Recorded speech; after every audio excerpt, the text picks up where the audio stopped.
20 जनवरी 2025 बाबा का साकार मुरली।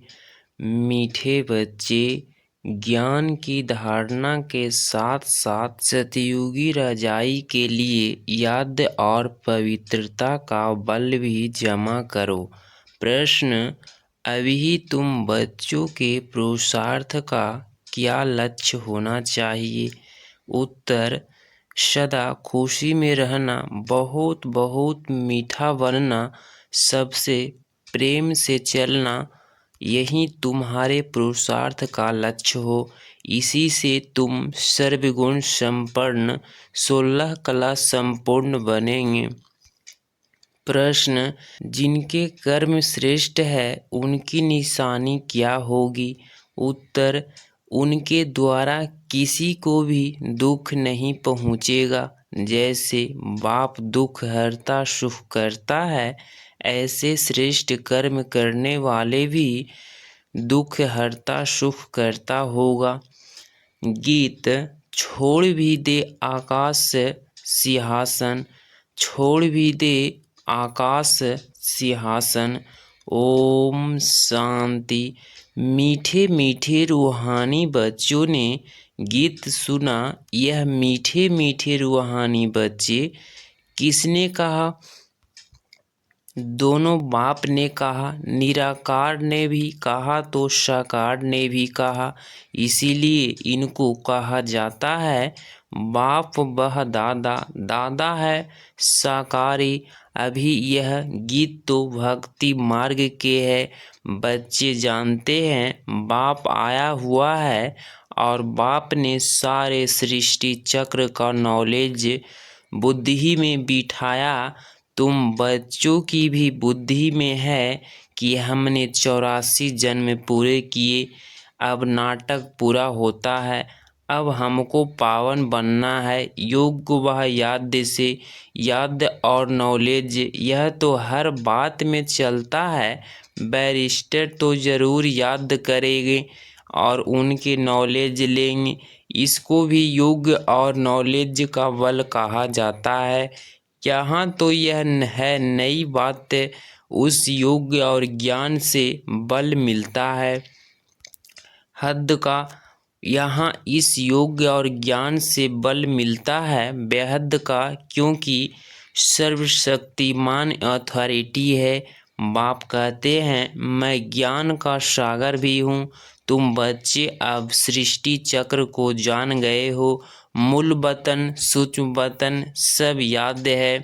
जो नॉलेज बाप में है वह भी मिली है, तो नॉलेज को भी धारण करना है। और रजाई के लिए बाप बच्चों का योग और पवित्रता भी सिखलाते हैं। तुम पवित्र भी बनते हो, बाप से रजाई भी लेते हैं। बाप अपने से भी ज़्यादा मर्तबा देते हैं। तुम 84 जन्म लेते लेते मर्तबा गवा देते हो। यह नॉलेज तुम बच्चों को अभी मिली है। उच्च ते उच्च बनने की नॉलेज उच्च ते उच्च बाप द्वारा मिलती है। बच्चे जानते हैं अभी हम जैसे कि बाप दादा के घर में बैठे हैं। यह दादा ब्रह्मा माँ भी है। वह बाप तो अलग है, बाकी यह माँ भी है, परंतु यह मेल का चोला होने कारण फिर माता मुकक्कर की जाती है। इनको भी एडॉप्ट किया जाता है, उनसे फिर रचना हुई है ना। रचना भी है एडॉप्टेड। बाप बच्चों को एडॉप्ट करते हैं वर्षा लेने के लिए। ब्रह्मा को भी एडॉप्ट किया है। प्रवेश करना व एडॉप्ट करना बात एक ही है। बच्चे समझते हैं और समझाते भी हैं। नंबरवार पुरुषार्थ अनुसार सबको यही समझना है कि हम अपने परम पिता परमात्मा की श्रीमत पर इस भारत को फिर से श्रेष्ठ ते श्रेष्ठ बनाते हैं, तो खुद को भी बनाना पड़े। अपने को देखना है कि हम श्रेष्ठ बने हैं। कोई भ्रष्टाचार का काम कर किसको दुख तो नहीं देते हैं। बाप कहते हैं मैं तो आया हूँ बच्चों को सुखी बनाने तो तुमको भी सबको सुख देने हैं। बाप कभी किसको दुख नहीं दे सकता, उनका नाम ही है दुख हरता सुख करता। बच्चों को अपनी जांच करनी है, मनसा वाचा कर्मणा हम किसको दुख तो नहीं देते हैं। शिव बाबा कभी किसको दुख नहीं देते। बाप कहते हैं, मैं कल्प कल्प तुम बच्चों को यह बेहद की कहानी सुनाता हूँ। अब तुम्हारी बुद्धि में है कि हम अपने घर जाएंगे, फिर नई दुनिया में आएंगे। अब की पढ़ाई अनुसार अंत में तुम ट्रांसफ़र हो जाएंगे, वापिस घर किसको भी ज्ञान का तीर लगाएंगे तो अच्छा कर होगा, उसमें शक्ति आती जाएगी। याद की यात्रा से ही शक्ति मिलती है। अभी शक्ति गुम हो गई है क्योंकि आत्मा तमो प्रधान हो गई है। अब मूल फिक्रात यह रखनी है कि हम तमो प्रधान से सतो प्रधान बने।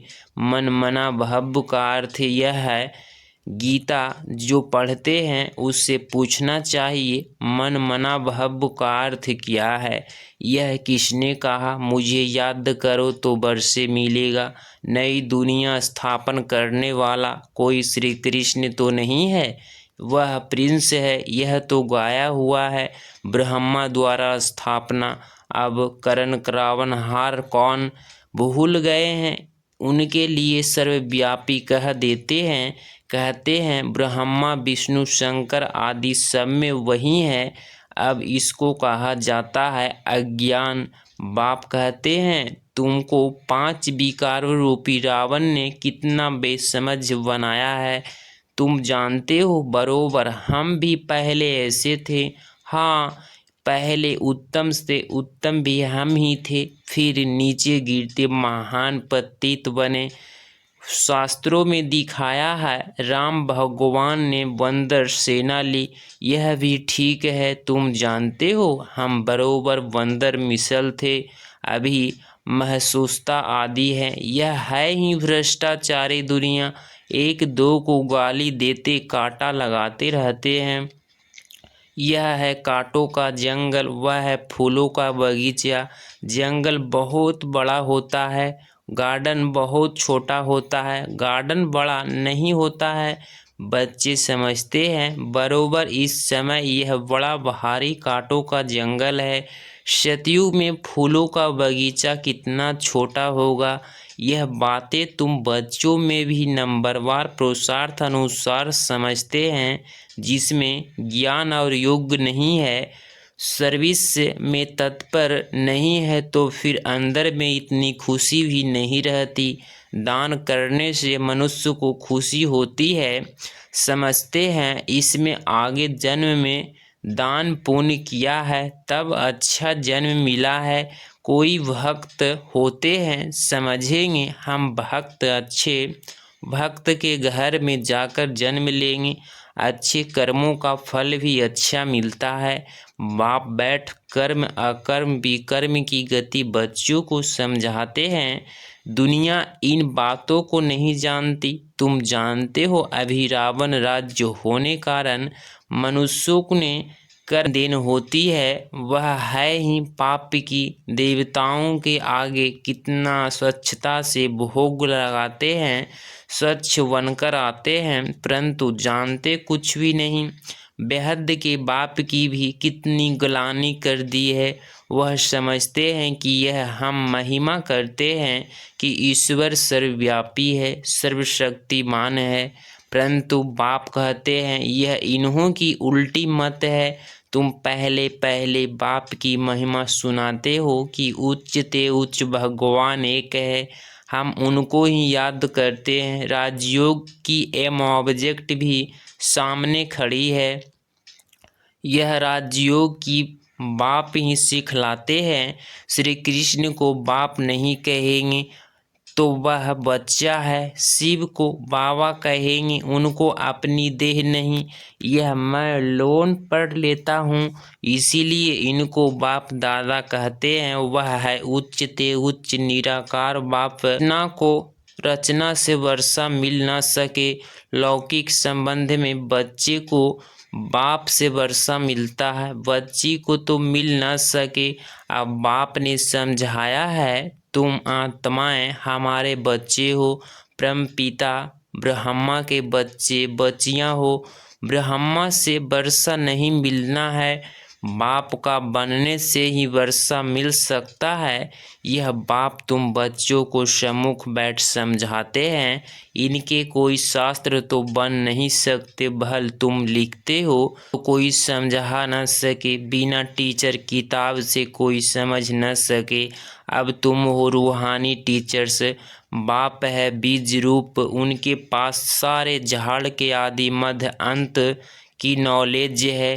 टीचर के रूप में बैठ तुमको समझाते हैं। तुम बच्चों को तो स्वेद खुशी रहनी चाहिए कि हमको बाप ने अपना बच्चा बनाया है, वहीं हमको टीचर बनकर पढ़ाते हैं।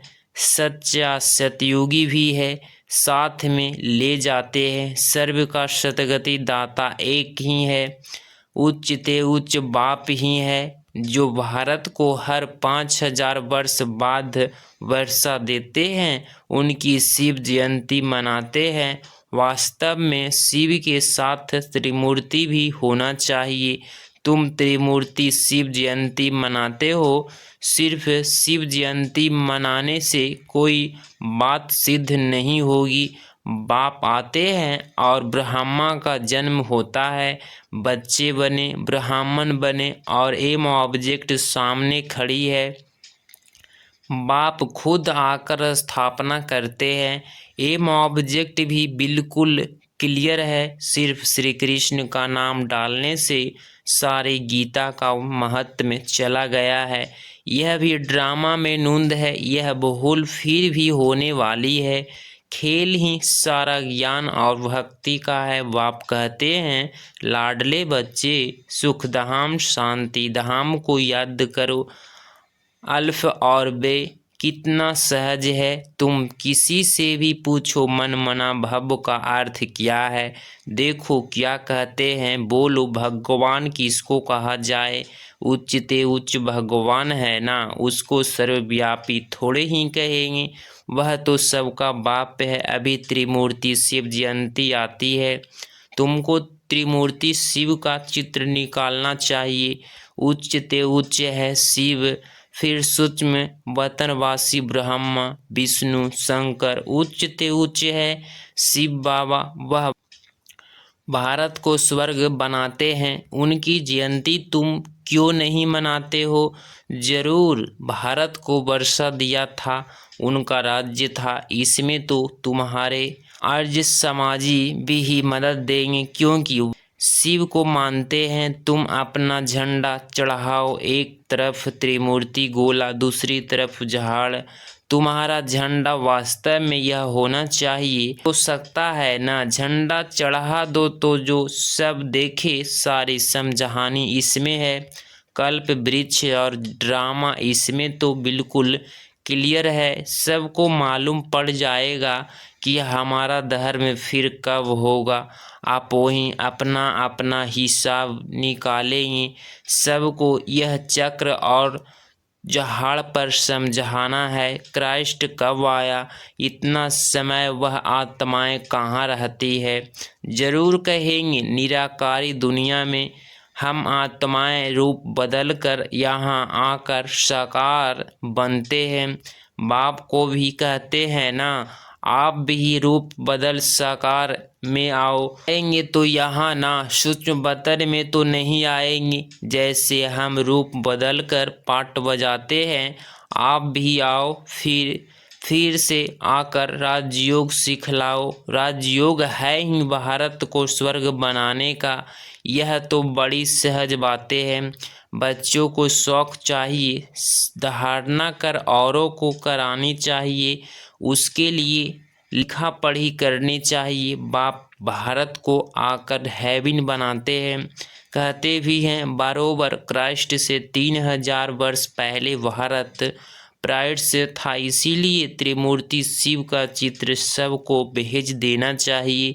त्रिमूर्ति शिव की स्टैंप बनानी चाहिए। इन स्टैंप बनाने वाले की भी डिपार्टमेंट होगी। दिल्ली में तो बहुत पढ़े लिखे हैं, यह काम कर सकते हैं। तुम्हारी कंप्लीट भी दिल्ली होनी है।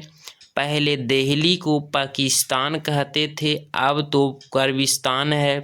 तो यह सब बातें बच्चों की बुद्धि में आनी चाहिए। अभी तुम्हें सदा खुशी में रहना है, बहुत बहुत मीठा बनना है, सबको प्रेम से चलाना है, सर्वगुण संपन्न 16 कला संपूर्ण बनने का पुरुषार्थ करना है। तुम्हारे पुरुषार्थ का यही लक्ष्य है, परंतु अभी तक कोई बना नहीं है। अभी तुम्हारी चढ़ती कला होती जाती है, धीरे धीरे चढ़ते हो ना। तो बाबा हर प्रकार से शिव जयंती पर सेवा करने का इशारा देते रहते हैं, जिससे मनुष्य समझेंगे कि बरोबर इन्हों की नॉलेज तो बड़ी है। मनुष्य को समझाने में कितनी मेहनत लगती है। मेहनत बिगर राजधानी थोड़े ही स्थापना होगी। चढ़ते हैं, गिरते हैं, फिर चढ़ते हैं।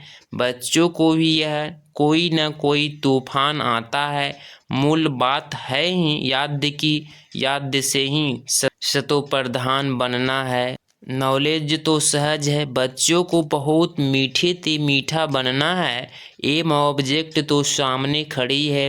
यह लक्ष्मी नारायण कितने मीठे हैं, इन्हों को देख कितनी खुशी होती है। हमें स्टूडेंट की यह एम ऑब्जेक्ट है, पढ़ने वाला है भगवान। अच्छा मीठे मीठे सिकिलधे रूहानी बच्चों प्रति माता पिता बाप दादा का याद प्यार और गुड मॉर्निंग। रूहानी बाप की रूहानी बच्चों को नमस्ते नमस्ते। धारणा के लिए मुख्य सार पॉइंट नंबर फर्स्ट, बाप द्वारा मिली हुई नॉलेज और वर्षे को स्मृति में रख स्वेद हर्षित रहना है। ज्ञान और योग्य है तो सर्विस में तत्पर रहना है। पॉइंट नंबर 2, सुख धाम और शांति धाम को याद करना है। इन देवताओं जैसे मीठा बनना है, अपार खुशी में रहना है। रूहानी टीचर बन ज्ञान का दान करना है। 20 जनवरी 2025 का वरदान देह संबंध और वैभवों के बंधन से स्वतंत्र बाप समान कर्मातीत भव। स्पष्टीकरण, जो निर्मित मात्र डायरेक्शन प्रमाण प्रवृत्ति को संभालते हुए आत्मिक स्वरूप में रहते हैं, मोह के कारण नहीं। उन्हें यदि अभी अभी ऑर्डर हो कि चले जाओ तो चले आएंगे। बिगुल बजे और सोचने में ही समय न चला जाए तब कहेंगे नष्टो मोहा। इसीलिए स्वेद अपने को चेक करना है कि देह का संबंध का वैभवों का बंधन अपनी ओर खींचता तो नहीं है। जहाँ बंधन होगा वहाँ आकर्षण होगी, लेकिन स्वतंत्र है वो बाप समान कर्मातीत स्थिति के समीप है। स्लोगन, स्नेह और सहयोगी के साथ शक्ति रूप बनो तो राजधानी में नंबर आगे मिल जाएगी। अपनी शक्तिशाली मनसा द्वारा सकाश देने की सेवा करो। जितना अभी तन मन धन और समय लगाते हो, उससे मनसा शक्तियों द्वारा सेवा करने से बहुत थोड़े समय में सफलता ज़्यादा मिलेगी। अभी तो अपने प्रति कभी कभी मेहनत करनी पड़ती है, अपनी नेचर को परिवर्तन करने की, वह संगठन में चलने की, वह सेवा में सफलता कभी कम देख दिल किस्त होने की, यह सब समाप्त हो जाएगी। अगर इस चैनल पे आप डेली मुरली सुनते हैं तो चैनल को प्लीज़ सब्सक्राइब करें और प्यारा सा लाइक ज़रूर करें। मिलते हैं कल की मुरली में। ओम शांति।